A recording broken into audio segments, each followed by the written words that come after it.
There's nothing more heartbreaking than seeing the person you love most in this world come home broken and afraid. For 8 centuries, Lord Lance thought he understood pain, but nothing prepared him for the moment his beloved mate whispered the name of her attacker. In the stone fortress of the Northern Realm, the most powerful vampire lord faces an impossible choice. His mate has been hurt by someone he trusted completely, his own brother, Theron. Lance has ruled with absolute power for hundreds of years, but now he must decide between family loyalty and protecting the woman who means everything to him. When dawn breaks, his brother has vanished without a trace. The vampire clans whisper among themselves about what really happened that night. But here's the question that haunts them all. When someone you love beyond measure is harmed by someone you've trusted your entire life, how far would you go for justice? Before we continue with this tale of love and vengeance, tell us where you're tuning in from, and if this story touches you, make sure you're subscribed, because tomorrow I've saved something extra special for you. The obsidian throne had witnessed 800 years of Lance's reign, its volcanic glass surface polished smooth by centuries of power and decision. Carved from a mountain's heart during the Great Vampire Wars, it stood as a testament to endurance, much like the man who occupied it. Lord Lance Draculesti was not a creature given to sentiment, yet as he sat in his ancient seat, his fingers traced the armrests where his father's hands had once rested, and his grandfather's before that. The fortress of Raven's Hollow rose from the northern mountains like a dark prayer to the sky. Its walls, hewn from the same black stone as the throne, had never fallen to siege or storm. The structure itself seemed to breathe with the weight of history, each corridor echoing with the footsteps of countless generations. Tapestries depicting the great vampire houses lined the halls, their rich burgundies and midnight blues faded but still proud. Torches burned in iron sconces, casting dancing shadows that had become as familiar to Lance as his own reflection. In the great hall where the throne commanded absolute attention, massive windows rose 30 feet to an arched ceiling painted with constellations that no longer existed in the mortal sky. These were the stars that had guided his ancestors to this land when vampires first sought refuge from the changing world below. The windows themselves were masterworks of colored glass, depicting the founding of the vampire houses in scenes of terrible beauty, battles won, oaths sworn, and blood freely given in service to something greater than individual desire. Lance had ruled longer than most vampires lived. At 812 years, he had outlasted 4 generations of rivals, 3 vampire wars, and countless challenges to his authority. His dark hair, still thick despite the centuries, was pulled back in the manner his father had taught him, severe, commanding, leaving no strand to soften the sharp angles of his face. His eyes, a deep amber that could shift to molten gold in anger, had seen empires rise and fall. Those eyes now held the wisdom of ages, tempered by the responsibility of protecting not just his own house, but the delicate balance of power that kept their kind from descending into chaos. The vampire society he governed was complex, built on traditions that predated written history. Each house maintained its own territory, its own customs, but all acknowledged his supremacy. House Draculesti had earned that position through strength, wisdom, and an unwavering commitment to vampire law. Lance's word was absolute, his judgment final. For 8 centuries, none had successfully challenged his decisions. His reputation alone was often enough to settle disputes before they could escalate to violence. But authority, Lance had learned, was a lonely burden. For 700 years, he had ruled alone, taking counsel from advisors and clan leaders, but making the final choices in solitude. The responsibility had worn grooves into his soul, each decision carrying the weight of thousands of vampire lives.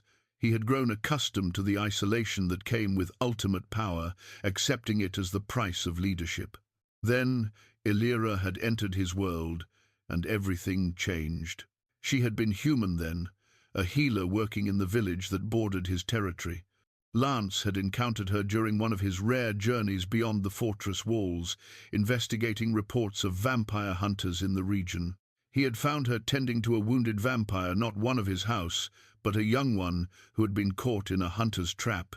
Instead of fearing the injured creature, she had bound its wounds with gentle hands and spoken to it in soothing tones. Most humans would have fled. Some might have tried to stake the vampire, but Illyra had seen past the fangs and otherworldly strength to the pain beneath.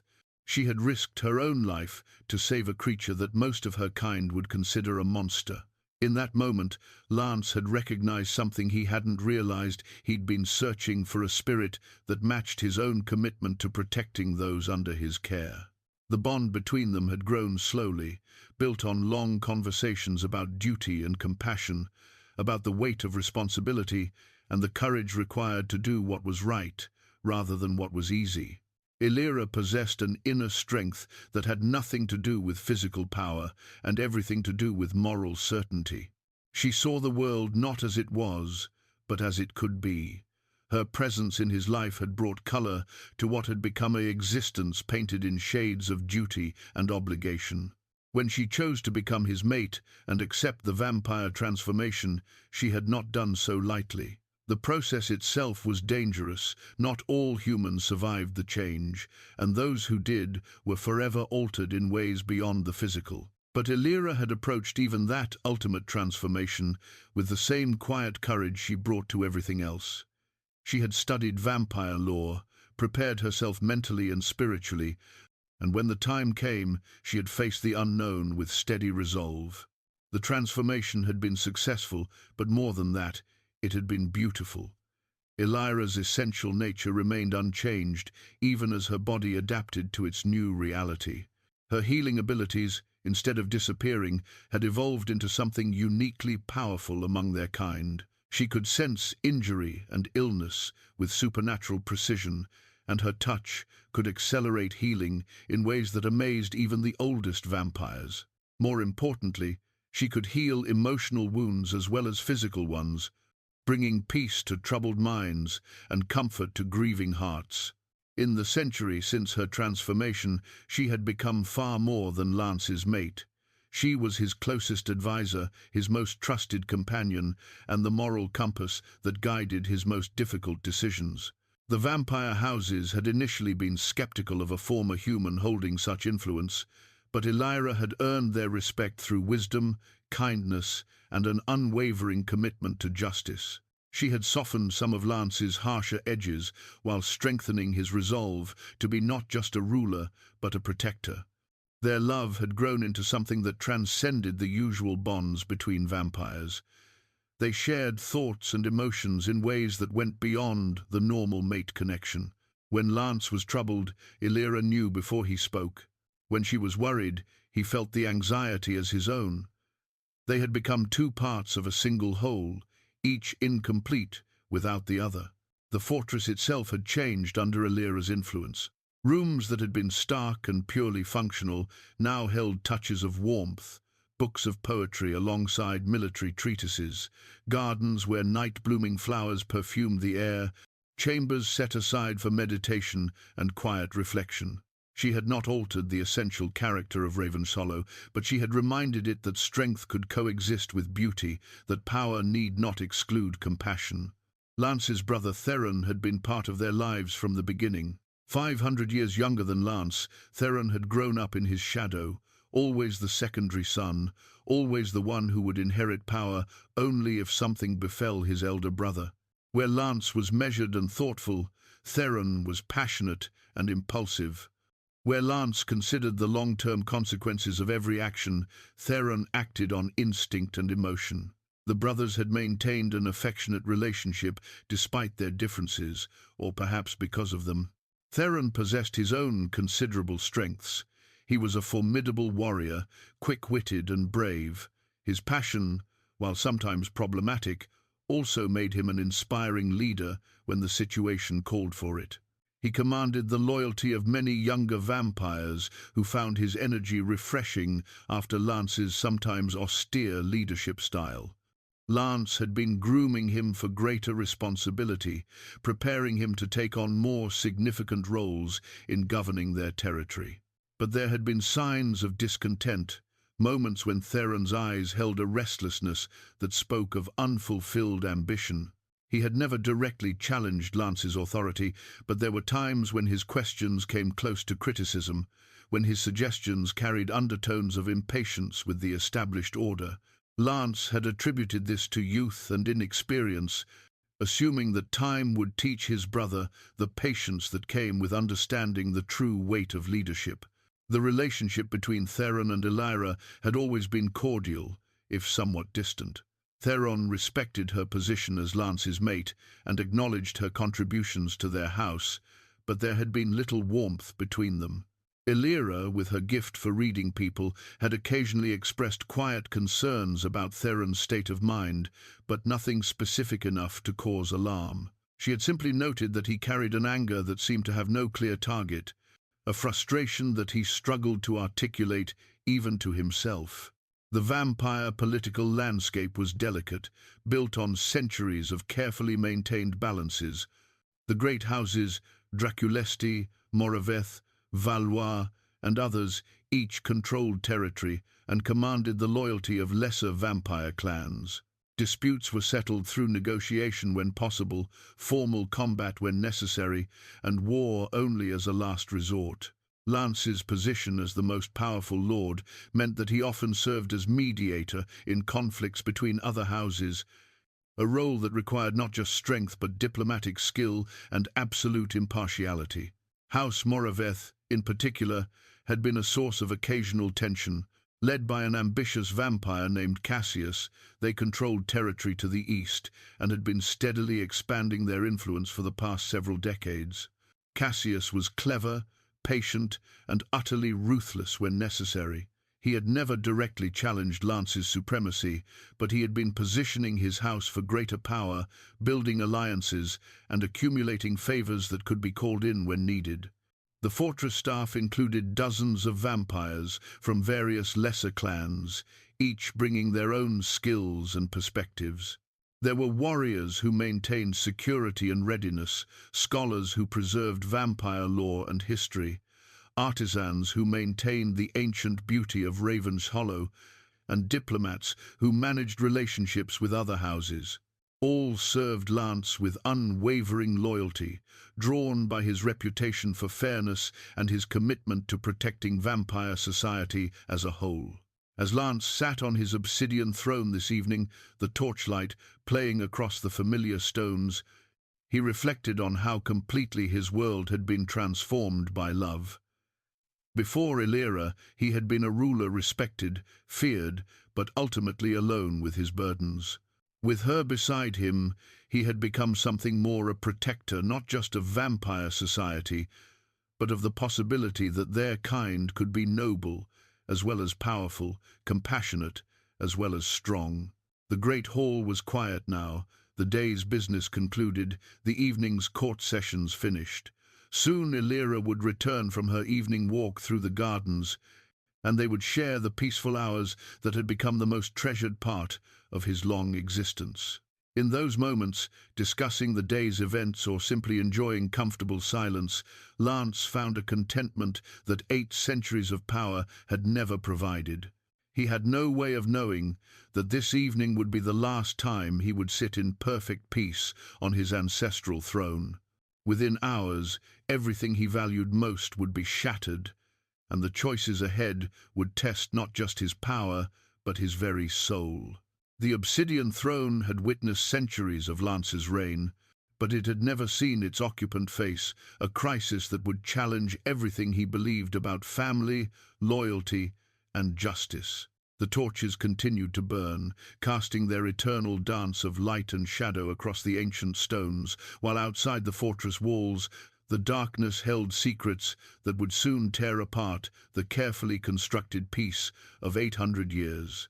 The shattered mirror lay in crystalline fragments across Elira's chamber floor, each piece reflecting a different angle of the horror that had unfolded.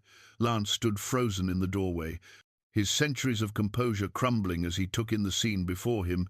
His beloved mate sat huddled on her bed, her usually pristine gown torn and stained with blood that was unmistakably her own.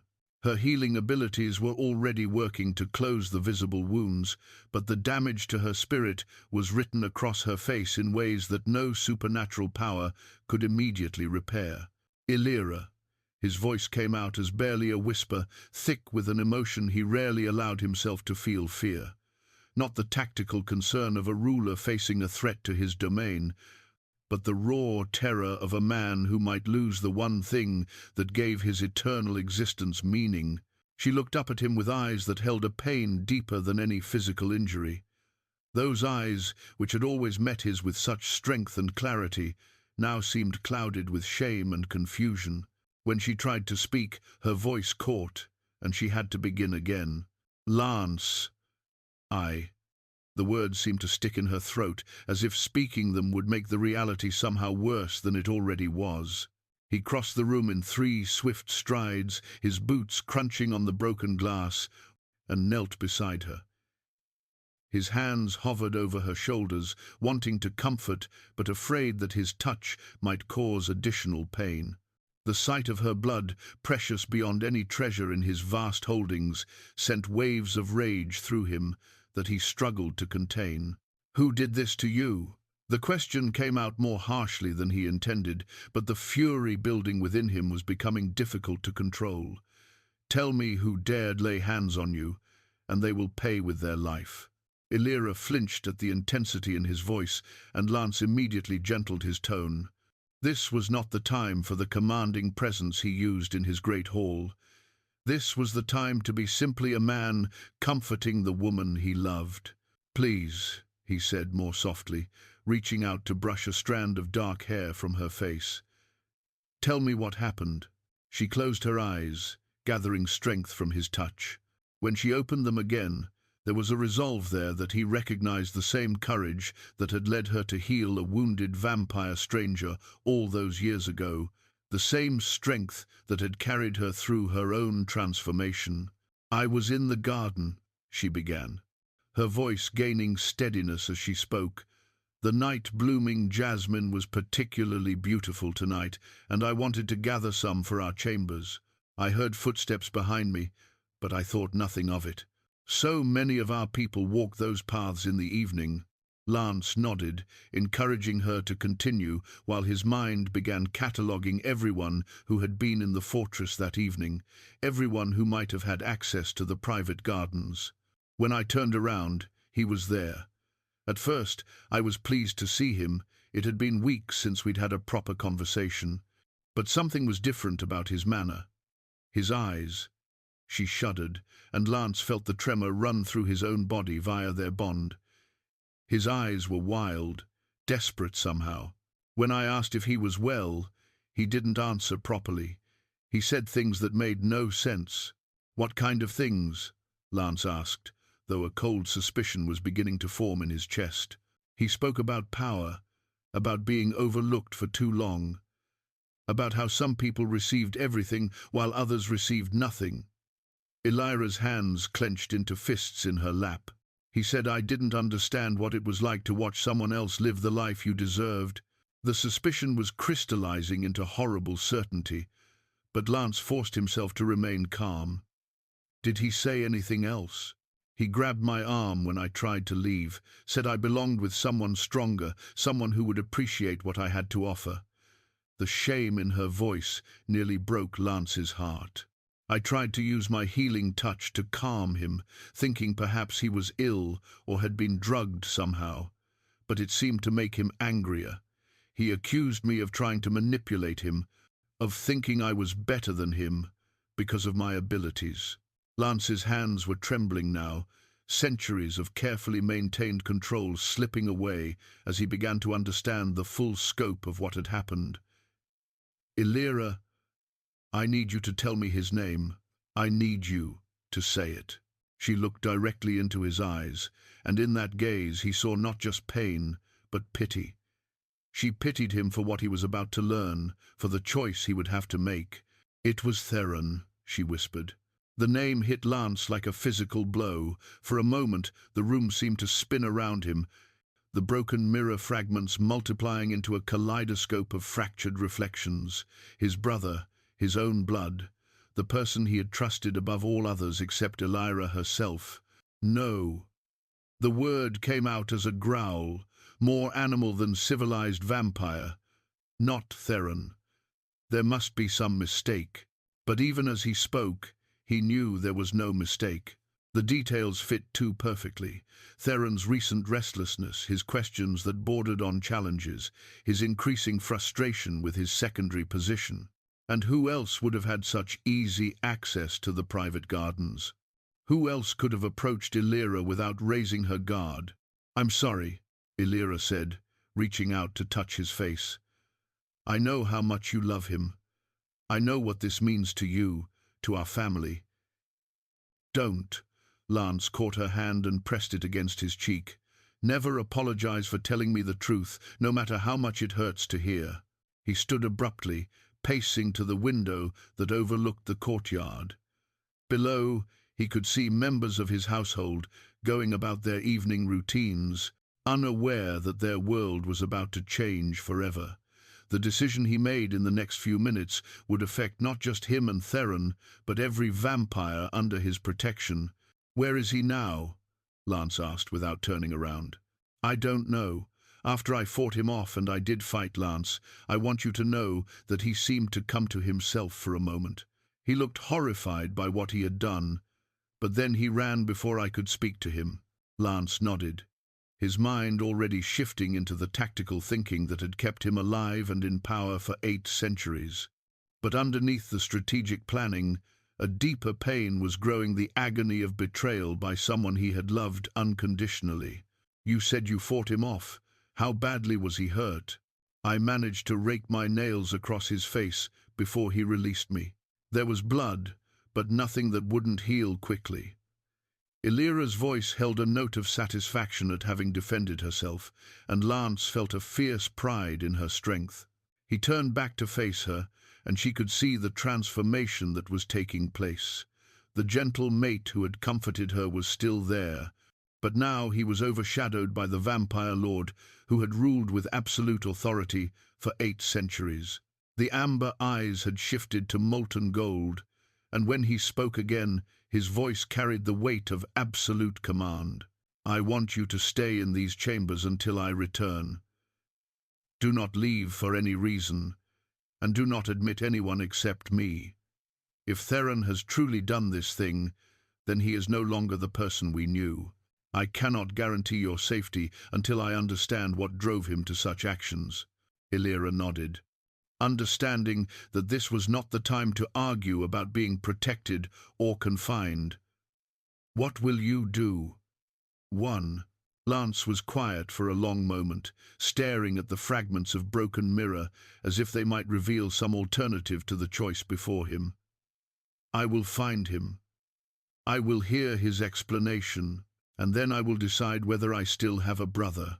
The words hung heavy in the air between them, carrying implications that both understood. In vampire society, betraying one's lord was a capital offense. Attacking a lord's mate was even worse. That the offense had been committed by the lord's own brother only made the situation more complex, not less severe. "Lance," Elira said softly, "whatever you decide, I will stand with you. But remember that the person who hurt me tonight may not have been entirely himself." There was something in his eyes, a desperation that spoke of pain deeper than simple jealousy. He looked at her with renewed amazement. Even after what she had endured, she was trying to spare him the worst possible outcome. "You would show mercy to the one who harmed you. I would show mercy to your brother, if there is any possibility that your brother can be saved." Lance crossed back to her and took her hands in his. "I love you beyond measure. I will make this right." He kissed her forehead gently, then straightened with the decisive movement that had concluded 1,000 difficult decisions over the centuries. At the door, he paused and looked back. "The mirror can be replaced," he said, Everything else that was damaged tonight we will find a way to heal. As he left her chambers and strode through the corridors of his ancient fortress, Lance felt the weight of 8 centuries pressing down upon him. He had faced vampire wars, political intrigue, and countless challenges to his authority. But nothing had prepared him for this, the moment when love and duty, family loyalty and justice would collide in a choice that would define not just his future, but his very soul. The family crest ring lay abandoned on Theron's desk like an accusation carved in gold and obsidian. Lance stood in his brother's private chambers, holding the signet that had been passed down through 5 generations of their house, and felt something fundamental shift in his understanding of the world. The ring bore the Draculesti coat of arms, a raven rising from flames, symbolizing rebirth through trial. Theron had worn it every day for 4 centuries, a proud declaration of his place in their ancient lineage. Now it sat cold and lifeless among scattered papers and overturned furniture, as if its owner had fled in desperate haste. Lance picked up the ring with trembling fingers, feeling its familiar weight. How many times had he seen this ring flash in torchlight as Theron gestured during their conversations? How many times had his brother's hand, bearing this symbol of their family bond, clasped his own in friendship or sworn loyalty to their house? The chamber itself told a story of sudden departure. Clothes were scattered across the floor, drawers pulled open and ransacked, personal belongings abandoned in haphazard piles. But what struck Lance most profoundly was what remained untouched: a portrait of their father hanging above the fireplace, childhood mementos arranged carefully on a shelf, books of family history stacked neatly by the window. These were the possessions of someone who valued his heritage, who took pride in his bloodline.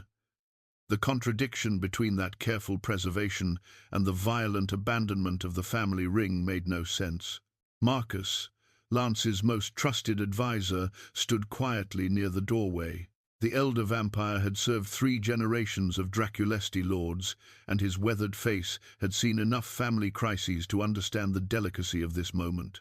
When he finally spoke, his voice carried the careful neutrality of someone who had learned to navigate dangerous political waters. "My lord, we've searched the fortress thoroughly. Lord Theron is not within our walls." Lance nodded without turning around, still staring at the ring in his palm. "The guards report seeing him in the courtyard shortly after midnight. He appeared agitated, pacing near the stables as if deciding whether to leave or stay." Marcus paused, choosing his next words carefully. One guard mentioned that Lord Theron seemed to be arguing with himself, speaking in low tones, but with considerable emotion. The image painted a picture of internal turmoil that Lance found both disturbing and oddly hopeful. If Theron had been struggling with himself, perhaps there was still some remnant of the brother Lance had known beneath whatever madness had driven him to attack Illyria. "Have you found any indication of where he might have gone?" Lance asked. "His horse is missing, along with his traveling cloak and some provisions, but he left most of his possessions behind." Marcus gestured toward a chest that sat open, revealing weapons and jewelry that any fleeing vampire would have taken. "It appears he intended to return, or at least hoped to." Lance finally turned from the desk, and Marcus noted how the past few hours had aged his lord in ways that centuries of warfare had not. The amber eyes were shadowed with fatigue and pain, and there was a heaviness to his movements that spoke of a burden almost too great to bear. "What of the household?" Lance asked. "How are our people responding to Theron's absence?" "There are whispers. Naturally. Word spreads quickly in the fortress, and while no one knows the exact nature of what transpired, they sense the gravity of the situation." Marcus folded his hands behind his back, a gesture Lance recognized as his advisor's way of preparing to deliver unwelcome news. "Some of the younger vampires who serve directly under Lord Theron are asking questions. They request permission to search for him." This presented another layer of complexity that Lance hadn't fully considered. Theron had inspired loyalty among many of their people, particularly the newer members of their house, who had been drawn to his energy and passion. How could Lance explain his brother's exile without revealing the attack on Illyria? And how could he maintain order if Theron's supporters began to question his authority? For now, tell them that Theron has been sent on a mission that requires secrecy. That should buy us time while I decide how to handle this situation. Lance moved to the window that overlooked the mountain passes beyond their territory. Double the guards around Lady Illyria's chambers, but do so discreetly. I don't want to alarm our people unnecessarily. Of course, my lord. And what of the other houses? Should we expect inquiries about Lord Theron's whereabouts? Lance hadn't thought that far ahead, but Marcus was right to bring up the political implications. Theron was known throughout vampire society as Lance's heir apparent. His sudden disappearance would inevitably raise questions, and those questions could be exploited by houses that might see opportunity in Draculesti family discord. Send word to the house leaders that Theron is handling sensitive negotiations on my behalf. Nothing more specific than that. Lance turned back to face his advisor. And Marcus? Begin a quiet investigation into Theron's activities over the past month, who he spoke with, where he went when he left the fortress, any changes in his behavior that our people might have noticed. Marcus bowed his understanding. I'll be discreet, my lord. May I ask what specifically you hope to discover?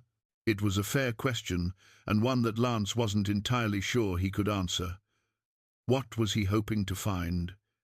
Evidence that Theron had been coerced or manipulated, proof that his brother's actions were the result of some external influence rather than his own free will? Or was he simply delaying the inevitable moment when he would have to accept that the person he had loved and trusted most in the world had become someone unrecognizable?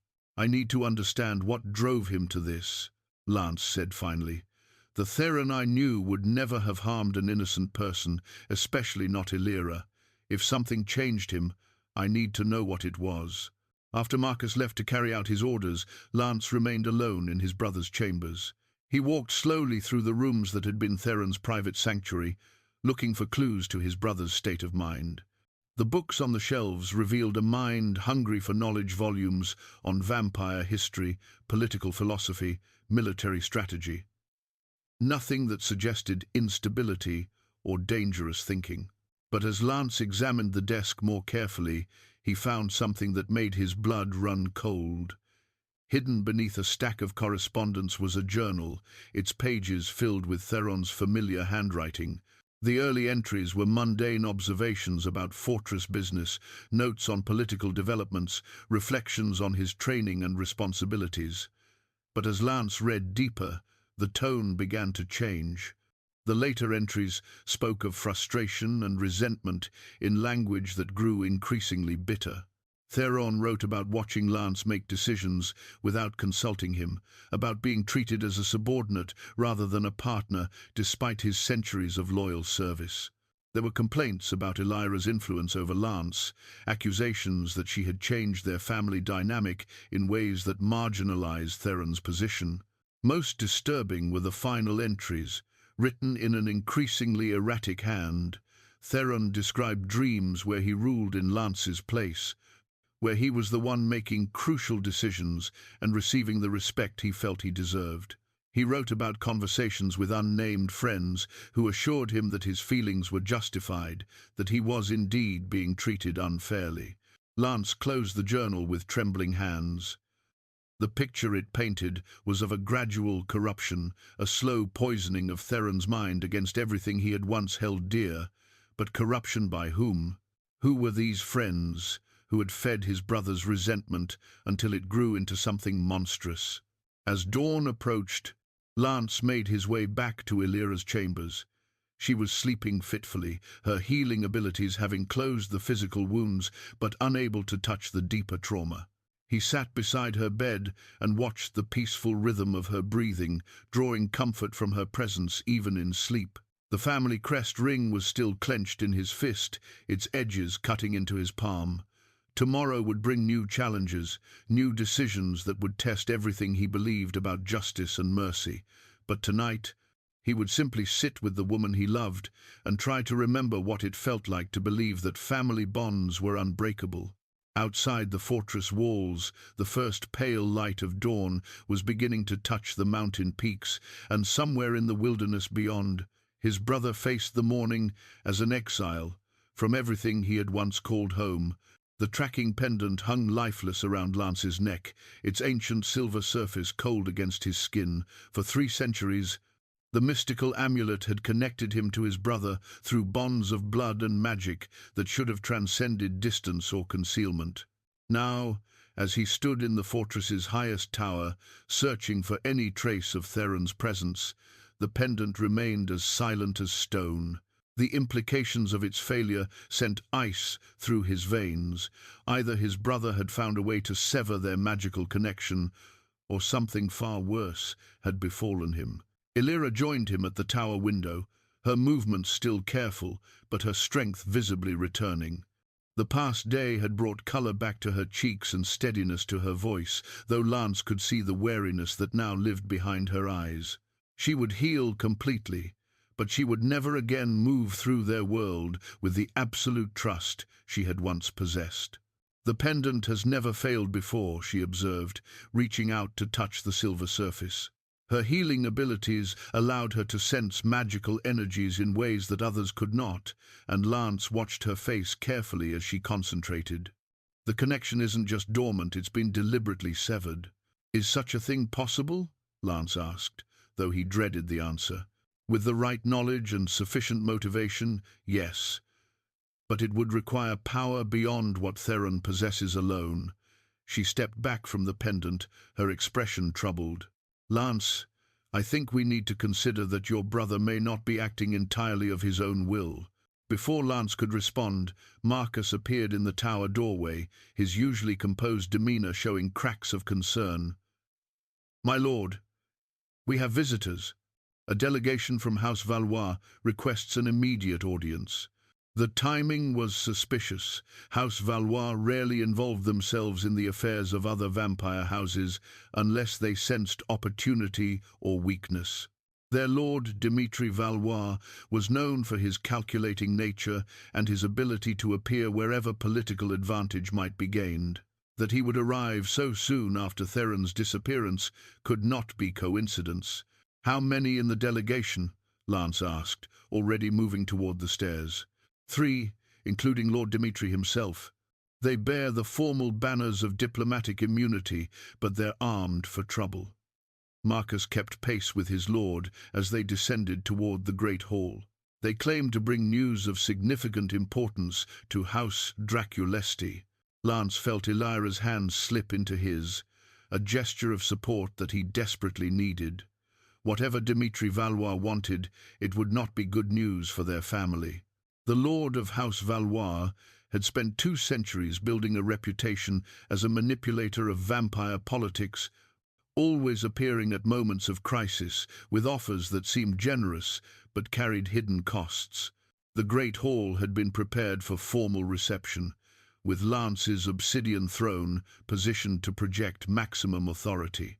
The vampire guards lined the walls in full ceremonial armor, their hands resting casually on their weapons. Despite the courtesy due to diplomatic visitors, everyone understood that this meeting could easily turn dangerous. Lord Dimitri Valois was a vampire who had mastered the art of appearing both beautiful and threatening simultaneously. His pale skin was flawless, his dark hair perfectly styled, his clothing rich without being ostentatious. But his green eyes held a coldness that spoke of calculations beyond normal comprehension, and his smile never quite reached those eyes. He was accompanied by 2 younger vampires who radiated the controlled violence of professional killers. Lord Lance, Dimitri said, offering a bow that was precisely calibrated to show respect without submission. I hope you'll forgive the urgency of our visit, but the information I carry could not wait for normal diplomatic channels. You're welcome in my hall. Lord Dimitri, Lance replied, settling into his throne with the fluid grace of long practice. Illyra took her place beside him, and he noted how Dimitri's eyes lingered on her face, specifically on the faint marks that her healing abilities had not yet completely erased. "What news do you bring that requires such haste?" "News of your brother, actually." Dimitri's smile broadened slightly, confirming Lance's suspicions about the timing of this visit. "Lord Theron has been seen in territories belonging to House Moraveth, apparently seeking audience with Lord Cassius himself." The revelation hit the assembled vampires like a thunderclap. House Moraveth had been positioning itself as a rival to Draculesti power for decades, and any alliance between Theron and Cassius would represent a direct threat to Lance's authority. Murmurs rippled through the hall before Lance silenced them with a single gesture. "You seem remarkably well informed about the movements of my family members," Lance observed, his voice carrying a dangerous edge. "Perhaps you could explain how this information came to your attention." "We maintain friendly relations with many houses, including Moraveth," Dimitri replied smoothly. "When word reached us that Lord Theron had arrived at Shadowmere Castle seeking private counsel with Lord Cassius, we thought you should be informed immediately." "How considerate of you." Lance leaned forward slightly, his amber eyes beginning to shift toward the molten gold that signaled rising anger. "And what exactly do your sources suggest my brother discussed with Cassius?" "Ah, that's where the situation becomes more delicate." Dimitri clasped his hands behind his back, a gesture that looked casual, but positioned him perfectly to draw the concealed weapons Lance was certain he carried. "My sources suggest that Lord Theron has accused you of improper governance. He apparently claims that your judgment has been compromised by emotional attachments that cloud your duty to vampire society." The insult was carefully delivered, technically directed at Theron rather than Lance himself, but clearly intended to provoke a reaction. Lance felt Elira's hand tighten in his, a silent reminder to maintain control despite the rage building within him. "Your sources seem to have remarkably detailed knowledge of private conversations," Elira said, speaking for the first time. Her voice was steady, but Lance could feel the current of anger running beneath her calm surface. One might wonder how such information was obtained. Dimitri's green eyes fixed on her with an intensity that made Lance's protective instincts flare. "Lady Elira, I'm pleased to see you've recovered from your recent difficulties. Such a terrible thing when violence intrudes upon domestic tranquility." The comment confirmed what Lance had already suspected. House Valois knew exactly what had transpired between Theron and Elira. The question was how they had obtained such information and what they intended to do with it. "Get to the point, Dimitri," Lance said, abandoning diplomatic courtesy. "What do you want?" "Merely to offer our assistance in resolving this family crisis before it destabilizes the carefully maintained peace between our houses." Dimitri's smile took on a predatory quality. "House Valois has considerable experience in mediation, and we would be honored to help broker a resolution between you and your brother."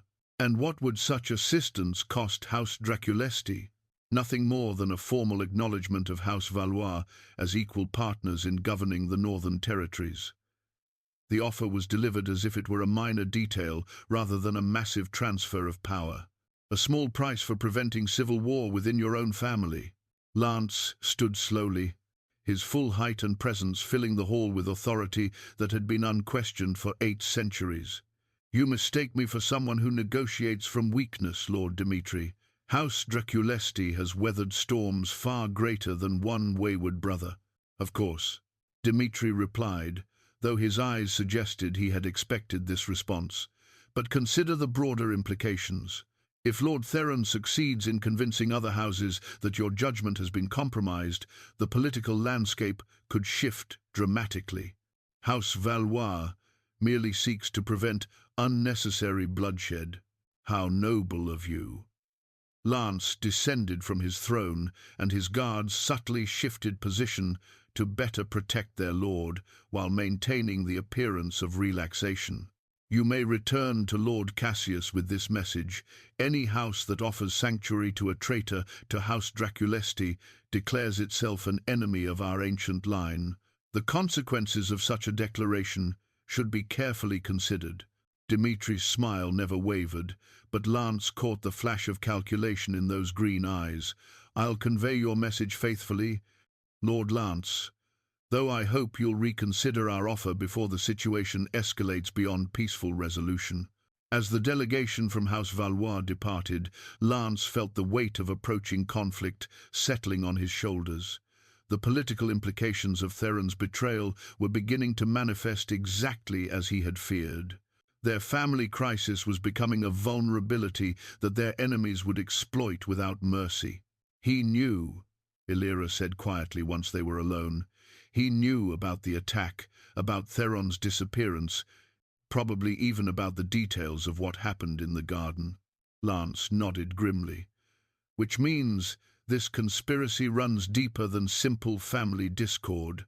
Someone has been planning this, using Theron as a weapon against our house while positioning themselves to benefit from the chaos."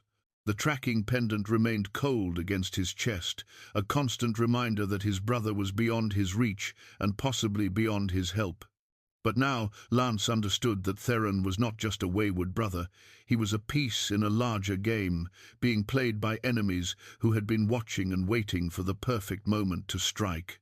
The ancient stones of Ravenshollow had witnessed many crises over the centuries, but they had never seen their lord face a threat that attacked both his power and his heart simultaneously.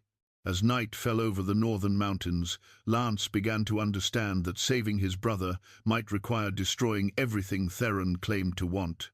The war banner of House Moraveth arrived at dawn, its deep crimson fabric snapping in the mountain wind like a declaration written in blood. The standard-bearer was a young vampire Lance didn't recognize, but the arrogance in his bearing spoke volumes about the confidence House Moraveth now felt in their position.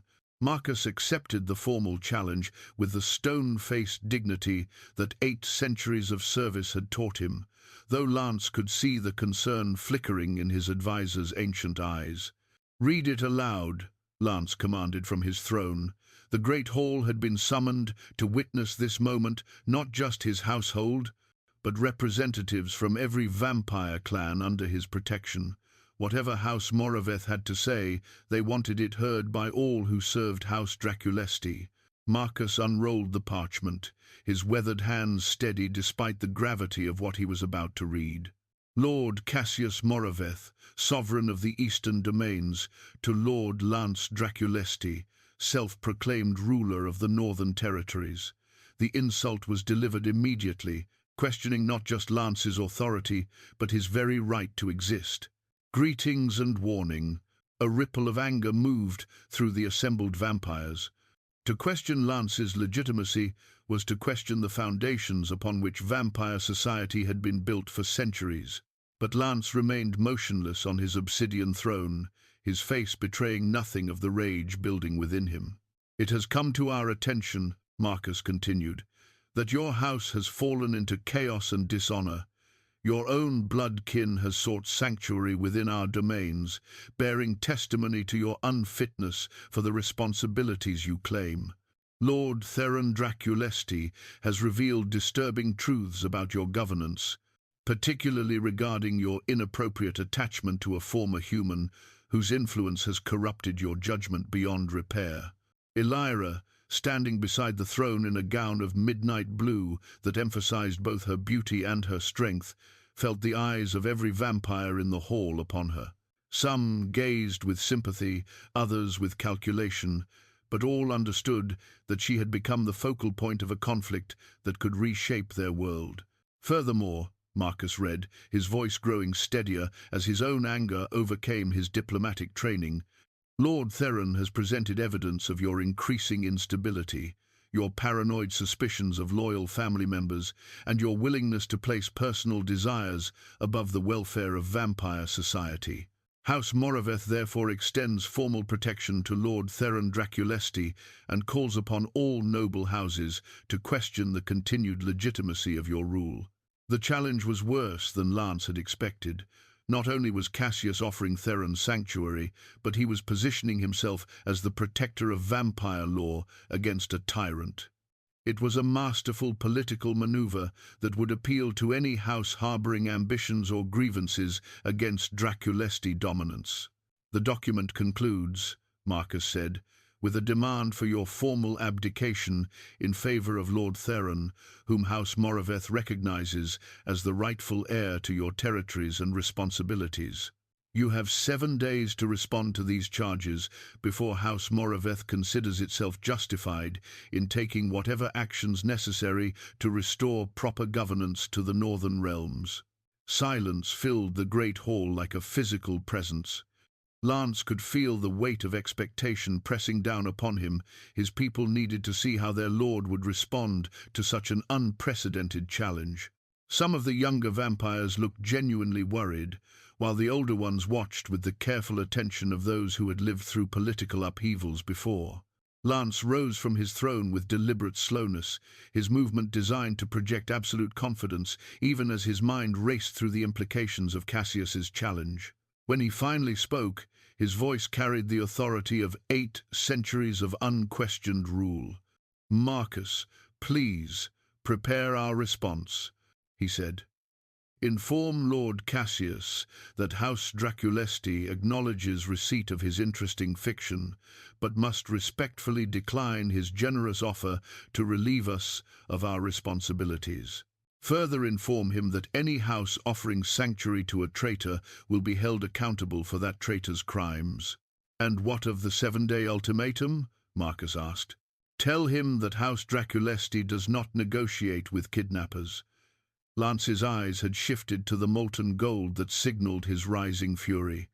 "If he wishes to discuss Theron's status, he may return my brother to face justice for his crimes. Until then, Lord Cassius can occupy himself with more appropriate concerns."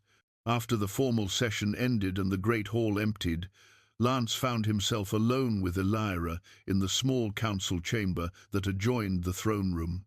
Maps of vampire territories covered the walls, each one representing decades of careful negotiation and balance. Now, all of that was threatened by a single knight's betrayal. "He's using Theron as a weapon against us," Elira said, tracing her finger along the borders between Draculesti and Moraveth territories. "But I don't think Theron understands how completely he's being manipulated." "What makes you say that?" Lance asked, though he hoped she was right. If Theron was truly acting of his own free will, then the brother Lance had known was gone forever. But if he was being controlled or coerced, there might still be hope for redemption. "The language of that challenge doesn't sound like Theron. The accusations about my influence, the claims about your instability, those are Cassius's words, not your brother's." She moved to the window that overlooked their private gardens, the same gardens where the nightmare had begun. Theron's complaints were always about being overlooked, about wanting more responsibility. This challenge talks about unfitness for rule, about corruption and tyranny. Those aren't the thoughts of someone seeking greater authority. They're the accusations of someone seeking to destroy authority entirely. Lance considered her words carefully. Elira had always possessed an uncanny ability to read the motivations behind people's actions, a skill that had served them well in navigating vampire politics. If she believed Theron was being manipulated, her judgment was worth serious consideration.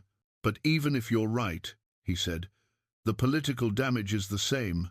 Other houses will see Theron's defection as evidence of weakness in our rule. Some may genuinely believe Cassius's accusations, while others will simply see an opportunity to advance their own interests. Then we need to demonstrate that House Draculesti remains strong despite this crisis," Elira replied. "We need to show our people and our rivals that we're not diminished by Theron's betrayal." Before Lance could respond, urgent footsteps echoed in the corridor outside. Marcus burst into the chamber without his usual formal announcement, his face grave with new concerns. "My lord, forgive the intrusion, but we've received disturbing reports from our border patrols. 3 of our outlying settlements have gone silent in the past day.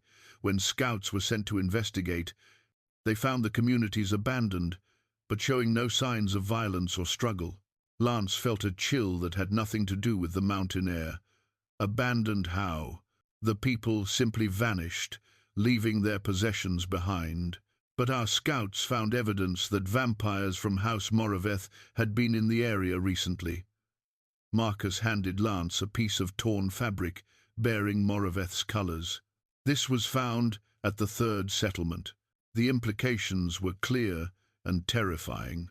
Cassius wasn't content to simply challenge Lance's authority. He was actively undermining it by convincing Lance's own people to abandon their homes and their loyalty.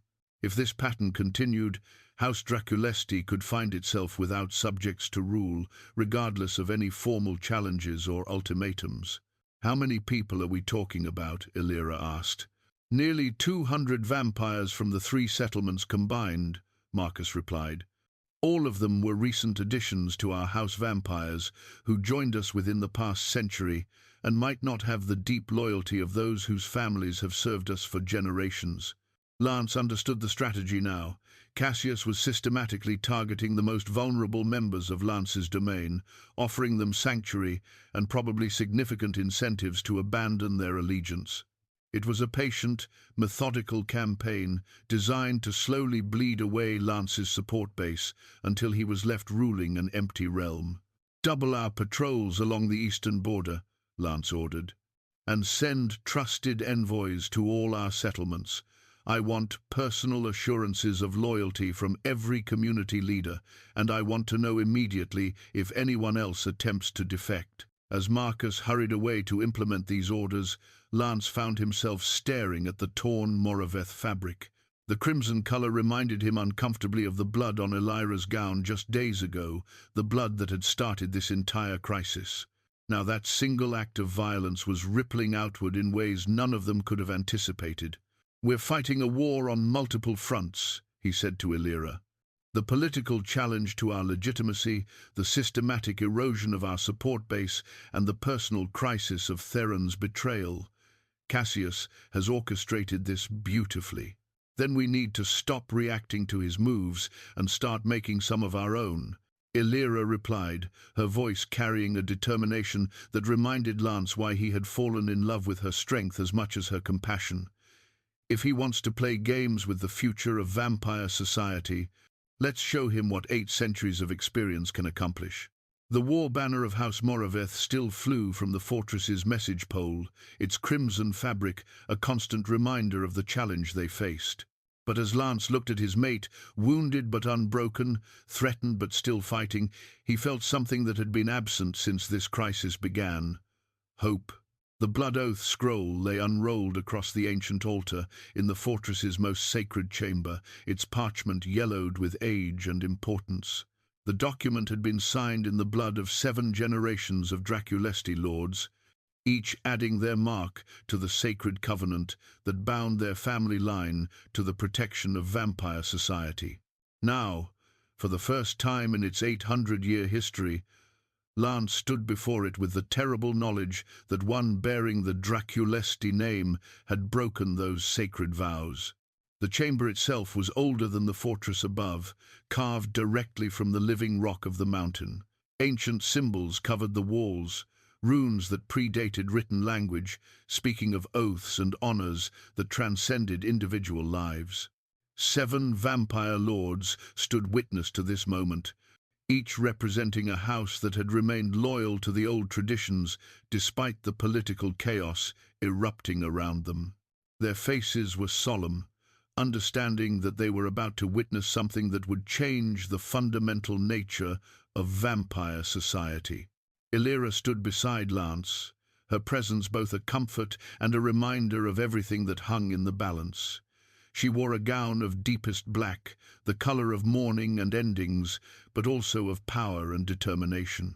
The faint scars from her attack had finally faded completely, leaving her beautiful and strong, but Lance could still see the wariness in her eyes when she looked toward the chamber's entrance, always watching for threats that might emerge from unexpected places. "The ritual of disavowal has not been performed for over 3 centuries, Lord Sebastian of House Blackthorn said quietly. He was the eldest vampire present, old enough to have witnessed the last time a vampire lord had been forced to formally denounce a member of his own bloodline. Are you certain this is the path you wish to take, Lance? Once spoken, the words cannot be undone. Lance looked down at the scroll, reading the names of his ancestors written in their own blood. His father's signature was there, bold and confident. His grandfather's above that, slightly more elaborate, reflecting the courtly style of an earlier age. Each name represented a vampire who had sworn to put the welfare of their kind above personal desires, above family loyalty, above everything except honor itself. "I am certain," Lance replied, though the words felt like ash in his mouth. "Theron has violated the sacred trust placed in our bloodline. His actions endanger not just our house, but the stability that protects all vampire society. I cannot allow personal affection to compromise my duty to our people." Lady Catherine of House Nightshade, the only female lord present, stepped forward. "Yet there are those who question whether Lord Theron acted entirely of his own will. Should we not investigate these possibilities before taking such irreversible action?" "The investigation continues," Lance acknowledged, "but regardless of what influenced Theron's choices, he made them. The attack on my mate was real. His alliance with House Moraveth is documented. His participation in their challenge to our legitimacy cannot be disputed. Whatever drove him to these actions, their consequences remain the same." The other lords murmured their understanding, though Lance could see the reluctance in their eyes. All of them had families, brothers and sisters, who might someday face similar temptations. The precedent being set here would affect every vampire house for generations to come. High Priest Cornelius emerged from the shadows near the altar, his ancient robes rustling like autumn leaves. He was older than anyone present, old enough to have helped write some of the traditions they were here to uphold. His voice, when he spoke, carried the weight of millennia. "Lord Lance Draculesti, you stand before the altar of our ancestors to perform the ritual of blood disavowal. Do you understand that this action will sever not just the bonds of family, but the mystical connections that tie your bloodline together?" "I understand." Lance's voice was steady, though Illyra could feel the anguish radiating from him through their bond.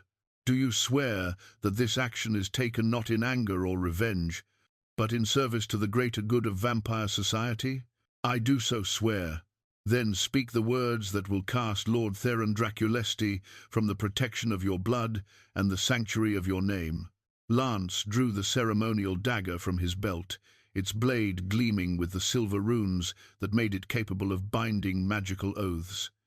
He pressed the edge to his palm, watching his blood well up dark and rich. As it dripped onto the ancient scroll, he began the ritual words that would change everything. "I, Lance Draculesti, Lord of the Northern Domains and Keeper of the Ancient Compact, do hereby renounce and disavow my brother Theron." Each word felt like a nail being driven into his heart, but he continued with the inexorable rhythm that tradition demanded. "By blood spilled and oaths broken, by trust betrayed and honor abandoned, I cast him out from the protection of our name and the shelter of our covenant." The blood on the scroll began to glow with an otherworldly light as the magical bonds that had connected the brothers for 5 centuries started to dissolve. Lance felt the separation like a physical wound, as if part of his soul was being torn away. Through their mate bond, he felt Illyra's supportive strength flowing into him, helping him endure what no vampire should ever have to experience. "Let no house offer him sanctuary under the name Draculesti," Lance continued, his voice growing stronger as he approached the ritual's conclusion. "Let no vampire claim kinship with him through our bloodline. From this moment forward, he is cast out and alone, bearing only such identity as his own actions have earned him." The glow from the scroll reached its peak, then suddenly vanished, leaving only Lance's blood drying on the ancient parchment. The silence in the chamber was profound, filled with the weight of what had just transpired. Somewhere in the world, Theron would have felt the severance of their blood bond, a pain that would announce his exile more clearly than any formal proclamation. "It is done," High Priest Cornelius intoned. The blood bond is severed, the family tie dissolved. Lord Theron is no longer of House Draculesti. The witness lords began filing out of the chamber, their faces solemn with the knowledge that they had seen history made. Lance remained at the altar, staring down at the scroll that now bore his blood alongside his ancestors. He had thought that performing the ritual would bring clarity, perhaps even relief. Instead, he felt only a profound emptiness where his connection to Theron had been. "Lance," Elira said softly, moving to stand beside him, "you did what you had to do." "Did I?" he asked, his voice barely above a whisper.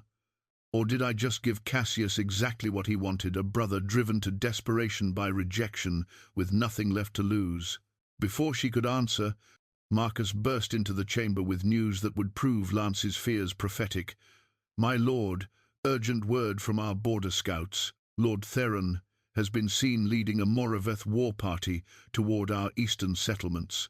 It appears he's no longer content to simply encourage defections. He's now actively recruiting our people to his cause." The news hit Lance like a physical blow. It was one thing to formally disavow his brother. It was quite another to face the reality that Theron was now actively working to destroy everything Lance had built. "How many warriors does he command?" Lance asked, forcing himself to focus on tactical considerations rather than the emotional devastation of this latest betrayal. "Perhaps 50, but the number is growing. Our people who fled to House Moraveth are being organized into military units under Theron's leadership. He's promising them land, titles, and positions of authority in the new order he claims to be building." Lance looked once more at the blood oath scroll, understanding now that the ritual he had just performed was not an ending, but a beginning. By casting Theron out of their family, he had freed his brother to become something far more dangerous than a wayward sibling. He had created an enemy who knew all of House Draculesti's strengths and weaknesses. "Prepare our defenses," Lance ordered, his voice carrying the cold authority of a vampire lord preparing for war. "Double the guards at all our settlements and recall our scattered forces. If Theron wants to test his new allegiances against the house that raised him, we'll show him exactly what 8 centuries of experience can accomplish." As they left the sacred chamber, the blood oath scroll remained on its ancient altar, Lance's blood now part of the permanent record of his family's honor and shame. The mystical bonds that had once connected 2 brothers were severed forever, but the consequences of that separation were only beginning to unfold. The fortress above prepared for siege, while in the sacred chamber below, the ancient stones bore witness to the transformation of family love into something far more dangerous. The bitter fury of blood turned against blood. The poisoned chalice sat innocuously on the table in Marcus's private study, its silver surface gleaming in the candlelight like a thing of beauty rather than an instrument of corruption. Dr. Helena Voss, the fortress's ancient physician and alchemist, had been examining the goblet for 3 days since its discovery among Theron's abandoned possessions. Now her weathered face bore an expression that Lance had never seen before, a mixture of horror and pity that sent ice through his veins. "Tell me what you found," Lance said, though every instinct warned him that he didn't want to hear the answer. Dr. Voss lifted the chalice carefully, her centuries of medical training evident in the precise way she handled the contaminated vessel.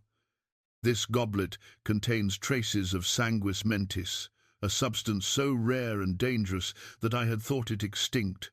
The last recorded use was during the vampire wars of the 4th century. Elira leaned forward from her seat beside Lance, her healing senses already picking up the wrongness that emanated from the cup. "What does it do?" "Sanguis mentis translates roughly as blood of the mind," Dr. Voss explained, setting the chalice down as if it might explode. "It's a compound derived from a parasitic fungus that grows only in the deepest cave systems, mixed with the blood of specific magical creatures. When consumed by a vampire, it creates a state of heightened suggestibility combined with intense emotional volatility." Lance felt the world shifting around him as the implications became clear. You're saying Theron was drugged? More than drugged, my lord. The victim retains their memories and their sense of self, but their emotional responses are amplified beyond reason, while their resistance to outside influence virtually disappears. Someone speaking with authority could plant suggestions that the victim would believe originated from their own thoughts. The revelation was staggering in its implications. Lance had spent days wrestling with guilt over his brother's betrayal, wondering what failures of love or leadership had driven Theron to such actions. Now he was learning that the brother he knew might never have acted willingly at all. "How long does this substance remain effective?" Illyra asked, her medical knowledge helping her grasp the tactical implications. "That depends on the dosage and the frequency of administration, Doctor," Voss replied. "A single dose might last days or weeks. Regular dosing could maintain the effects indefinitely, creating a permanent state of controllability while leaving the victim convinced they were acting of their own free will." Marcus, who had been standing silently by the window, finally spoke. "Doctor, would this substance explain Lord Theron's erratic behavior in the weeks before the attack? The mood swings, the complaints about being overlooked, the increasingly bitter tone of his private writings. It would explain all of that and more. Sanguis mentis doesn't create new personality traits. It amplifies existing ones while making the victim susceptible to external manipulation. If someone wanted to turn Lord Theron against his family, they could have taken his natural frustrations and magnified them into an overwhelming obsession." Lance stood abruptly, pacing to the window that overlooked the courtyard where he and Theron had trained together as young vampires. The memory felt like a knife in his chest, all those centuries of brotherhood destroyed by an enemy, cunning enough to turn his brother's own mind against him. "Who would have knowledge of this substance?" Lance asked. "Who could have administered it without detection?" "The knowledge itself is ancient and carefully guarded," Dr. Voss replied. "Perhaps a dozen vampires in the entire world would know how to create sanguis mentis, and most of those are scholars or healers who would never use such knowledge for evil purposes. But House Moraveth has always prided itself on preserving ancient vampire lore," Illyra observed. "If anyone had access to such forbidden knowledge, it would be Cassius." The pieces were falling into place with horrible clarity. Cassius hadn't simply taken advantage of a family crisis he had created, that crisis through systematic manipulation of Theron's mind. The attack on Illyra, the political challenge, the military recruitment of Lance's own people, all of it had been orchestrated by an enemy who had spent months or possibly years preparing this elaborate trap. "There's more, Doctor," Voss continued reluctantly.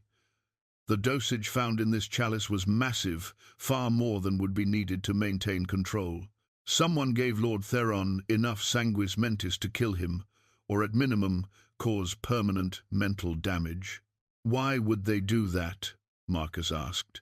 "To eliminate a liability," Lance said, the full scope of Cassius's plan becoming clear. Once Theron had served his purpose by destabilizing our house, he would become a danger to his handlers. A drugged vampire who might eventually recover and reveal the truth would be far too risky to keep alive. Illyra's face had gone pale with understanding. "Lance, if Theron is still under the influence of this substance, then everything he's doing now, leading military forces against us, recruiting our people, he still believes he's acting righteously. In his mind, we're the villains." The realization was devastating. Lance had formally disavowed his brother, severed their blood bond, and declared him an enemy of their house. But if Theron was still being controlled by the poison, then Lance had essentially declared war on a victim rather than a true traitor. "Is there an antidote?" Lance asked desperately. Dr. Voss shook her head sadly. "Sanguis mentis was designed by its ancient creators to be irreversible. The only cure is time. Eventually the substance breaks down naturally, but the process can take months or even years, depending on the dosage." "Months we don't have," Marcus observed grimly. The military report suggests that Lord Theron is planning a major assault within days. If we're going to act on this information, it must be soon. Lance felt the weight of impossible choices settling on his shoulders. How could he defend his people against an army led by his own brother, while knowing that brother was not truly responsible for his actions? How could he attack Theron's forces without risking harm to someone who was as much a victim as Elira herself? There might be another option, Dr. Voss said hesitantly. The effects of sanguis mentis can be temporarily counteracted by severe physical or emotional shock. If Lord Theron could be confronted with undeniable proof of his manipulation, the revelation might be powerful enough to break through the chemical control. What kind of proof? Elira asked. Something personal, something that would connect him to his true self rather than the manufactured emotions the poison has created. A memory or experience that predates the manipulation, something the drug cannot touch. Lance thought of the childhood mementos in Theron's abandoned chambers, the carefully preserved artifacts of their shared history. But how could such items reach his brother when Theron was surrounded by enemy forces and convinced that Lance was his greatest enemy? The tracking pendant, Elira said suddenly. When I touched it, I sensed that the magical connection hadn't been destroyed, it had been blocked. If the poison is interfering with Theron's natural magical abilities, that could explain why the pendant appears dead. You think the connection still exists? Lance asked, hope beginning to stir despite the overwhelming evidence of betrayal. I think the bond between you and your brother is stronger than any poison Cassius could brew. The question is whether we can find a way to re-establish that connection before it's too late. Dr. Voss leaned forward intently. If the blood bond still exists on some level, then Lord Theron might be fighting the poison's influence even now. The massive dosage in this chalice could indicate that his handlers are struggling to maintain control. Marcus moved to the map table, his tactical mind already working through the implications. Our scouts report that Lord Theron's forces are positioned 3 days' march from our borders. If we could somehow reach him before the final assault, if we could present him with proof of his manipulation, it would be incredibly dangerous, Lance said, but his voice carried new determination. Approaching an enemy army to speak with their leader would require either overwhelming force or perfect stealth.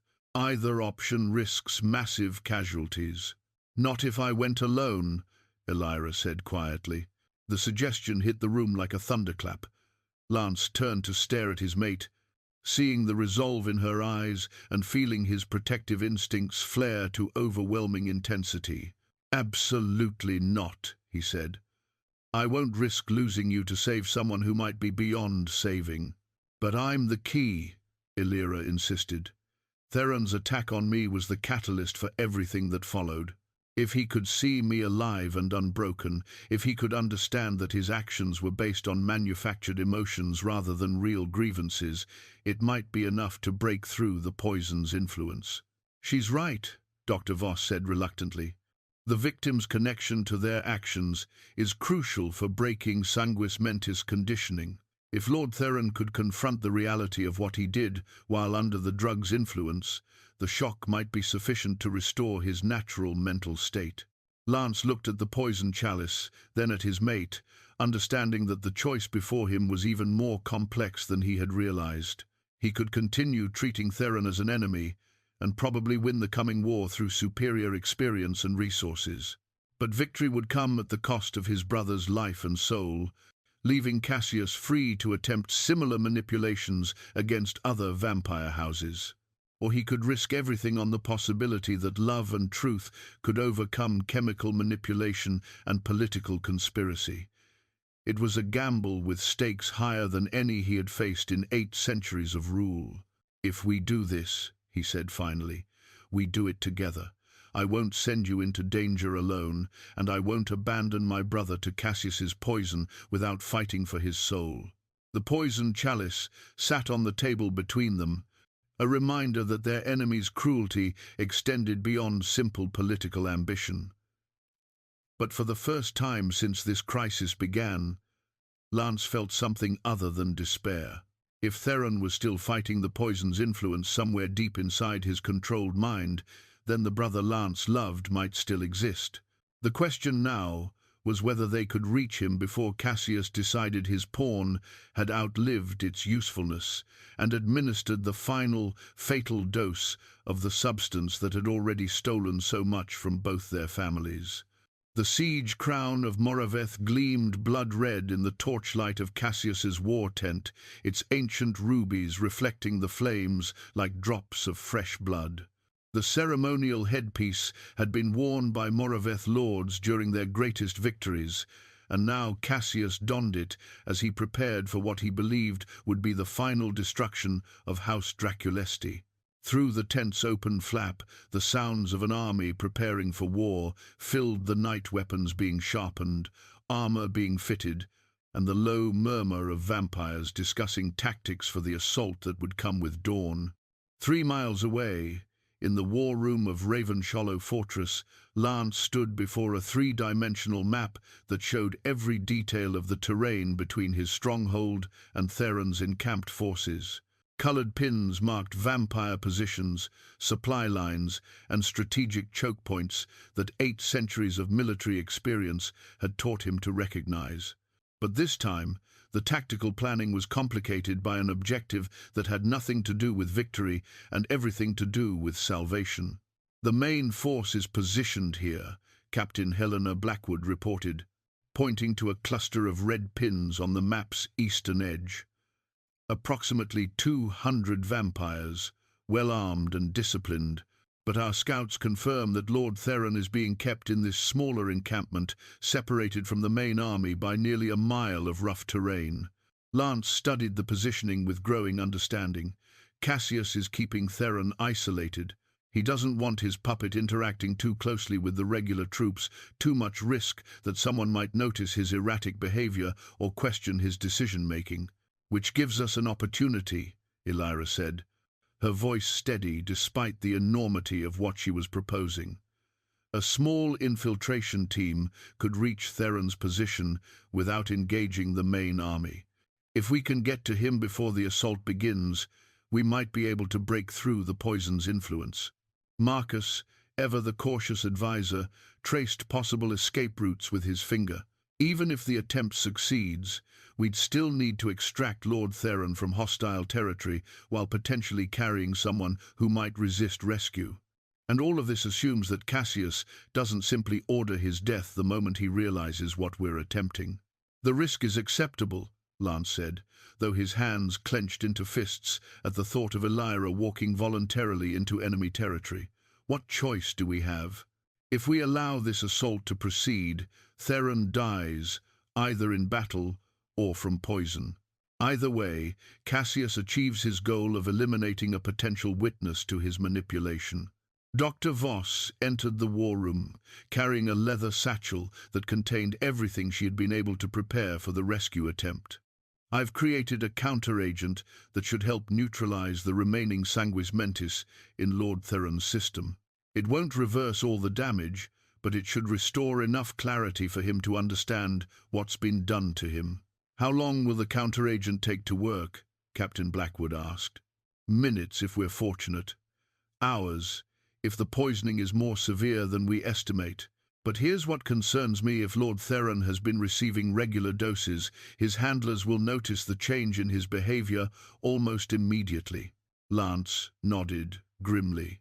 Once they began the rescue attempt, they would have a very limited window before Cassius realized his control was slipping and took drastic action to protect his conspiracy. "What about our defenses here?" Elira asked. "If this rescue attempt fails, the fortress will still need to withstand a siege." "Already handled," Marcus replied. "I've recalled all our scattered forces and reinforced the walls with additional artillery.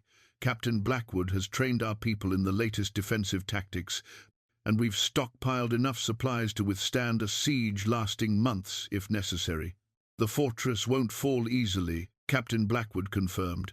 "But the real question is whether we can afford the political cost of a prolonged conflict. The other vampire houses are watching this situation carefully." If we appear weak or indecisive, some may decide to join Cassius rather than risk being on the losing side. The political implications weighed heavily on Lance's mind. House Draculesti's reputation had been built on 8 centuries of strength and decisive action. Their current vulnerability invited challenges from enemies who had been waiting generations for such an opportunity.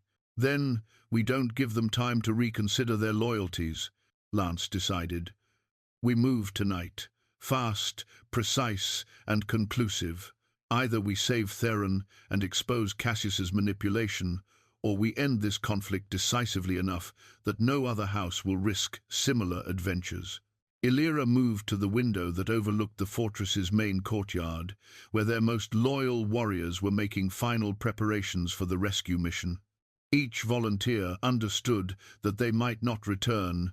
Infiltrating an enemy army to extract a single individual was among the most dangerous operations in vampire warfare. I keep thinking about what Dr. Voss said, Illyra mused, about Theron fighting the poison's influence.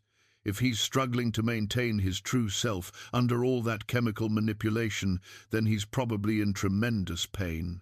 Lance joined her at the window, drawing comfort from her presence while wrestling with his own guilt.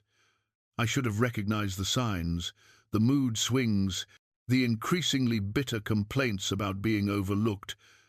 I attributed it all to normal sibling rivalry. If I had investigated more thoroughly, you couldn't have known, Illyra said firmly. Sanguis Mentis was designed to be undetectable. The victims themselves don't realize they're being controlled. Cassius planned this for months, maybe years. You were facing an enemy who understood your family dynamics better than you understood them yourself. Captain Blackwood approached with the final mission briefings. My lord, the infiltration team is ready. 12 of our best scouts and warriors, equipped for stealth rather than direct combat. They'll create a diversion on the northern approach while you and Lady Illyra approach Lord Theron's position from the south. And if we encounter more resistance than expected? Lance asked. Signal flares will bring reinforcements, but that would escalate this into a full military engagement.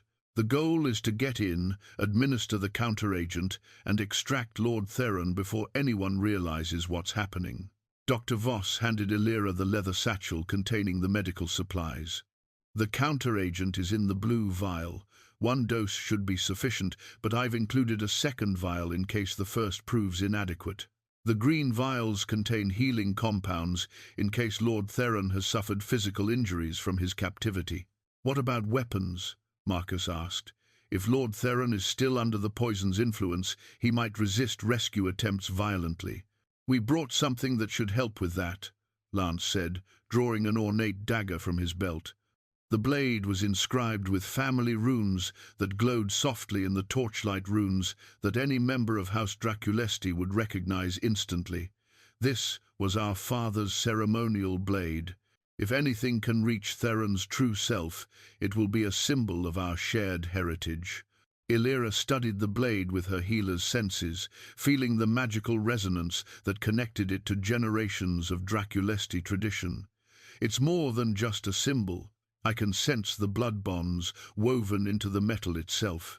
Even if Theron's conscious mind doesn't recognize it, his vampiric nature should respond to the family connection. Then we're as ready as we can be, Lance decided. Marcus, you'll coordinate the fortress defenses from here. If we're not back by dawn, assume the rescue attempt has failed and prepare for siege. Don't wait for confirmation. Cassius will launch his assault the moment he realizes what we've attempted. Marcus bowed formally, understanding the weight of responsibility being placed on his shoulders. My lord, may I suggest that you consider taking additional forces? The risk to you and Lady Illyra. The risk is mine to take, Lance interrupted gently. I won't ask others to pay the price for my family's tragedy. Besides, a larger force would attract attention we can't afford. As the final preparations were completed, Lance found himself standing once again before the 3-dimensional map. The colored pins seemed to mock him with their cold precision mathematical representations of a conflict that had torn his family apart and threatened everything he had built over 8 centuries. "Do you think we're making the right choice?" Illyra asked quietly. Lance was silent for a long moment, considering not just the tactical situation, but the deeper moral questions involved. "I think we're making the only choice we can live with. If Theron dies believing that his family abandoned him, if he goes to his grave thinking that everything he suffered was justified, then Cassius wins, regardless of what happens on the battlefield. And if we're wrong, if the poison has damaged him beyond repair, then at least we'll know we tried to save him rather than simply defeating him." Lance folded the map carefully, his movements deliberate and precise. "I've spent 8 centuries learning when to show mercy and when to show strength. Tonight I'm choosing to believe that love can be stronger than manipulation, that family bonds can survive even chemical corruption." Outside the war room windows, the moon was beginning to set behind the western mountains, marking the approach of the darkest hours before dawn. In those shadows, vampire armies prepared for a conflict that would reshape their world. But for Lance and Illyra, the coming battle was about more than political power or territorial control. It was about the possibility that redemption could triumph over revenge, that understanding could overcome hatred. The siege crown of Moraveth waited in Cassius's tent, symbol of a conquest 8 centuries in the making. But approaching through the darkness was something its wearer hadn't anticipated, a family willing to risk everything for the chance to heal, rather than simply to win. As Lance and Illyra prepared to leave the fortress that had been their sanctuary, the ancient stones seemed to whisper encouragement. Raven Shollow had weathered many storms over the centuries, but it had never seen its lord venture into the night on a mission where failure meant losing both his brother and his mate to an enemy's cruel ambition. The rescue mission was about to begin, and with it, the final test of whether 8 centuries of wisdom and strength could overcome the patient malice of a vampire who had turned family love into a weapon of destruction. The sunfire blade blazed with mystical light as Lance drew it from its sheath, the legendary weapon responding to his desperate need with flames that burned silver-white in the darkness. The sword had been forged centuries ago by vampire smiths who had bound starfire into steel, creating a weapon that could cut through both flesh and deception. Tonight, it would serve a purpose its creators had never imagined, not to destroy an enemy, but to illuminate the truth for a brother lost in chemical darkness. The rescue had gone wrong from the moment they reached Theron's encampment.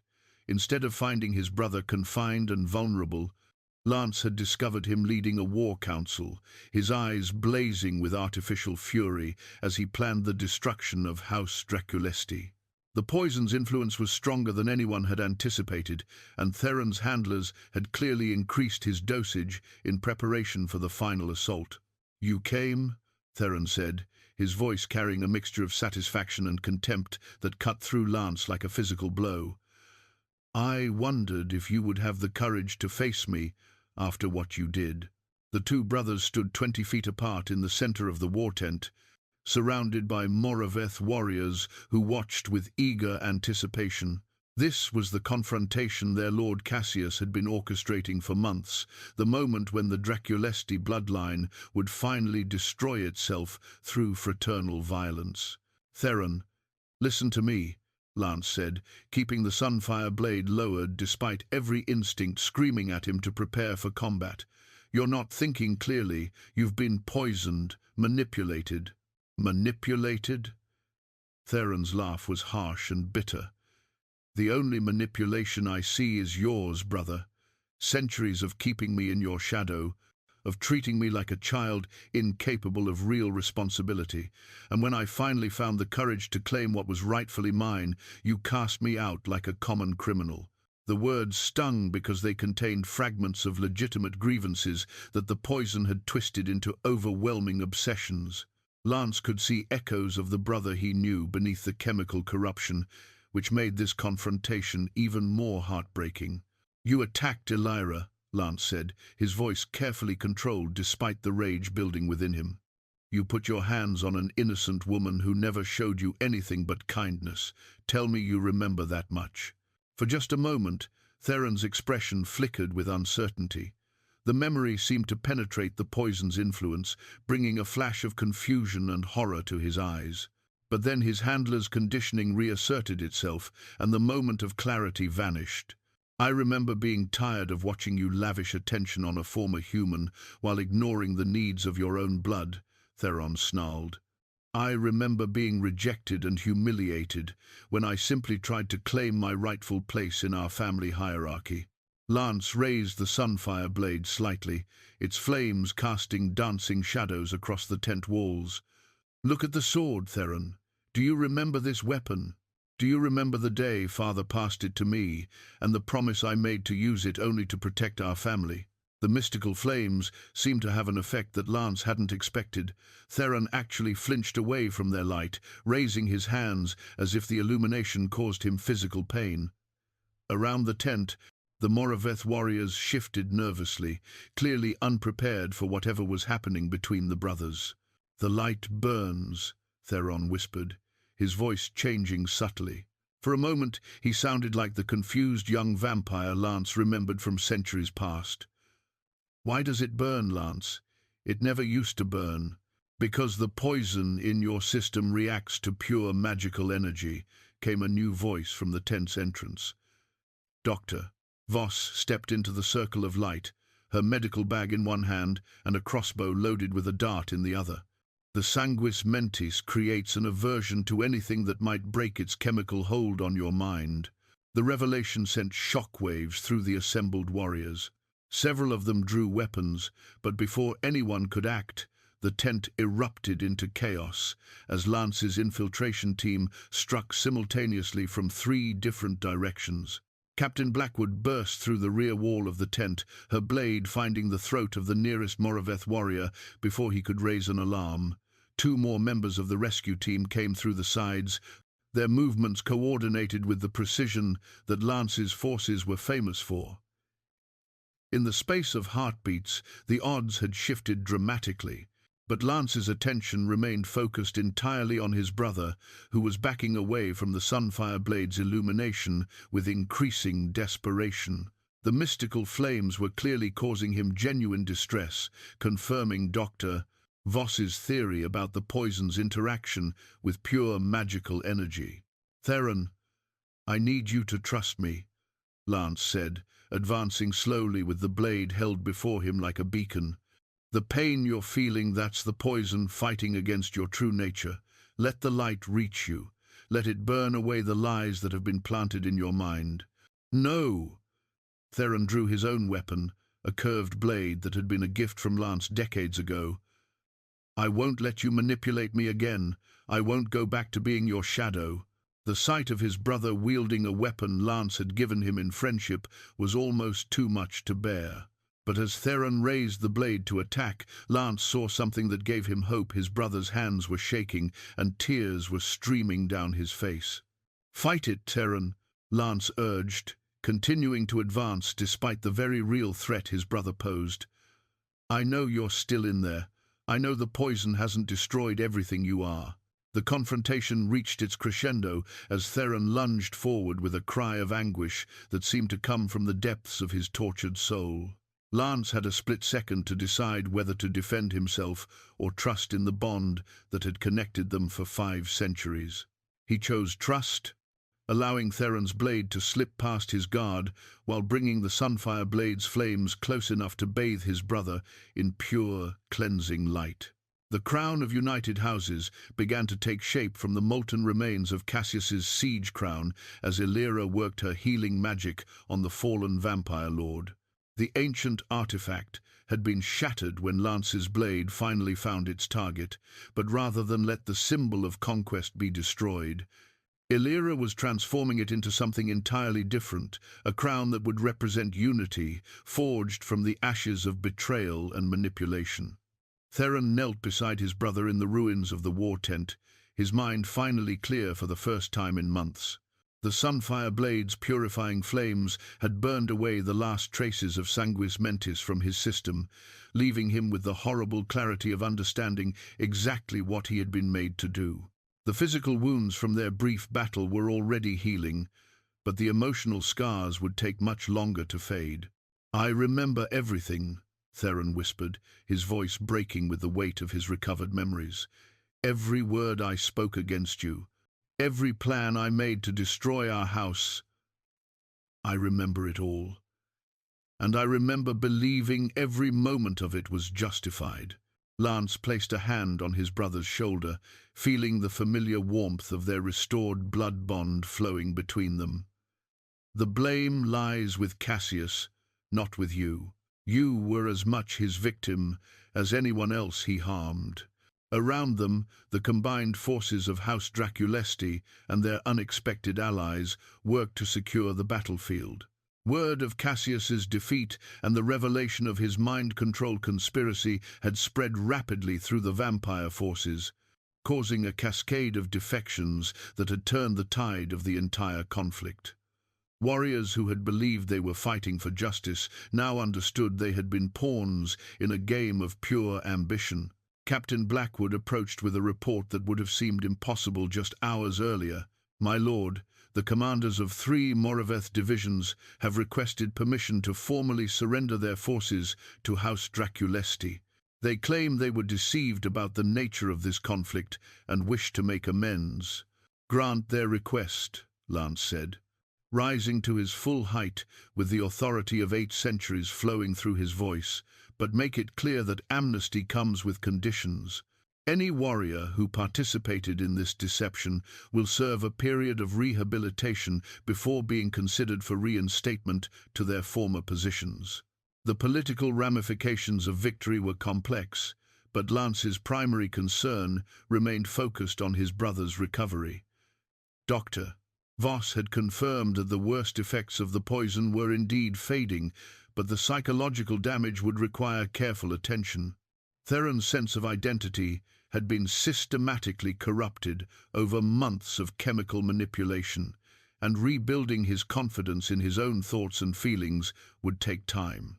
"The real question," Theron said, struggling to his feet with movements that still showed the effects of his ordeal, "is what happens to House Moraveth now. Without Cassius's leadership, their territories will fall into chaos. Other vampire houses will move to claim their holdings, and that could trigger exactly the kind of instability we were trying to prevent." It was an astute observation that reminded Lance why he had been grooming Theron for greater responsibility before this crisis began. Despite everything he had endured, his brother's strategic mind remained sharp. "Actually, I think we have an opportunity to create something better than the old system," Illyra said, holding up the reformed crown that gleamed with new purpose in the torchlight. "What if we proposed a true confederation of vampire houses? Not domination by any single power, but genuine cooperation based on shared interests and mutual respect." The suggestion was radical. Vampire society had been built on hierarchies of power for millennia, but the events of the past days had demonstrated how vulnerable that traditional system was to manipulation and betrayal. The other houses would need guarantees, Lance mused, his political instincts engaging with the possibilities Illyra had outlined. Assurances that House Draculesti wouldn't use its current advantage to impose new forms of dominance. "Then we give them those guarantees," Theron said, his voice gaining strength as he spoke. "We create a council where each house has equal representation, where decisions are made through consensus rather than decree, and we establish safeguards to prevent any future attempts at the kind of manipulation Cassius attempted." The crown in Illyra's hands seemed to pulse with approval, its mystical energies responding to the noble intentions being voiced around it. But Lance knew that good intentions alone wouldn't be enough to transform vampire society. They would need practical mechanisms for ensuring that power remained distributed and accountable. "We'll need to move carefully," he warned. "Too rapid a change will trigger resistance from houses that benefit from the current system." But if we can demonstrate that cooperation produces better results than competition, we might be able to build something that lasts. As dawn approached over the battlefield, the three members of the Draculesti family stood together for the first time in months, no longer divided by manipulation and misunderstanding. The crown of united houses gleamed between them, not yet worn by anyone, but representing a future where vampire society might finally evolve beyond the cycles of conflict that had defined it for so long. The war was over, but the harder work of building peace was just beginning. And for the first time in centuries, Lance felt optimistic that his people might be ready for that challenge. The memorial stone stood in the fortress courtyard, where the ancient training grounds had once echoed with the sounds of brothers sparring together. Carved from the same black volcanic glass as Lance's throne, the monument bore the names of every vampire who had fallen victim to Cassius's conspiracy, not just those who died in battle, but those whose minds had been corrupted by chemical manipulation, whose loyalties had been twisted by lies, whose families had been torn apart by manufactured hatred. 3 months had passed since the dawn that had seen the crown of united houses forged from the ashes of conquest. The vampire confederation that Illyra had envisioned was slowly taking shape, though not without the growing pains that accompanied any fundamental change in how power was structured. Representatives from 12 vampire houses now met monthly in the great hall of Raven Shollow, their discussions sometimes heated, but always conducted with the respect that came from understanding the alternative to cooperation. Lance stood before the memorial stone in the pre-dawn hours, a ritual he had maintained since its dedication. The names, carved in the volcanic glass, served as a reminder of the price paid for the peace they now enjoyed, and of the vigilance required to maintain it.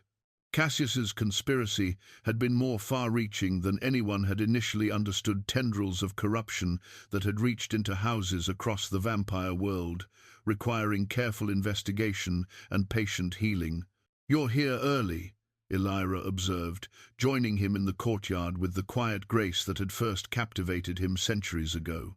She carried a white rose in her hands, not the bloodied flower that had marked the beginning of their crisis, but a fresh bloom from the gardens that had been replanted to symbolize renewal and hope. "I was thinking about forgiveness," Lance replied, accepting the rose and breathing in its delicate fragrance. "About how easy it is to speak of mercy when you're not the one who has to extend it to someone who harmed everything you hold dear." Illyra understood immediately that he was referring to the ongoing trials of Cassius's surviving collaborators. Some had been genuinely corrupted by ambition and deserved punishment, but others had been victims of manipulation almost as complete as Theron's. Determining which was which required a delicate balance of justice and compassion that tested even Lance's centuries of wisdom. "The tribunal's recommendations came in yesterday," she said gently. "Marcus thought you should see them when you're ready." Lance nodded, knowing that the decisions awaiting him would affect dozens of vampire families. But those challenges seemed manageable now, part of the normal complexities of governance, rather than existential threats to everything he had built. "How is Theron this morning?" he asked, noting that his brother had not yet made his customary appearance in the courtyard. "Still struggling with nightmares, but Dr. Voss says that's normal for someone recovering from extended chemical manipulation.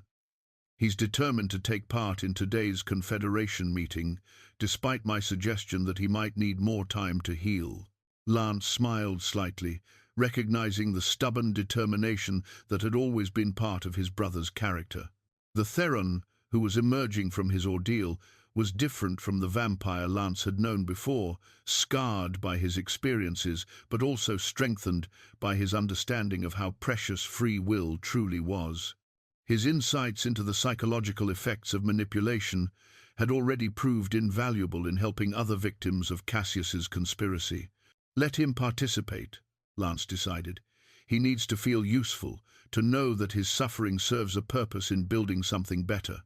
As if summoned by their conversation, Theron emerged from the fortress entrance, his movements still showing the careful deliberation of someone who questioned every impulse before acting on it. The recovery process had taught him to examine his own motivations with an intensity that was both healthy and sometimes painful to witness. "Good morning, brother," Theron said, his greeting carrying the formality that had replaced their easy camaraderie. Trust was being rebuilt, but it would take time for their relationship to heal completely. "Are you ready for today's session?" Lance asked. "Lord Sebastian wants to discuss the proposal for standardized mental health protections across all vampire territories." "I've been preparing for weeks," Theron replied, and Lance could hear the genuine enthusiasm in his voice.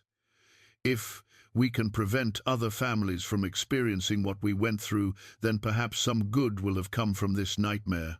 The conversation was interrupted by the arrival of Captain Blackwood, who approached with the measured stride that indicated important but not urgent news.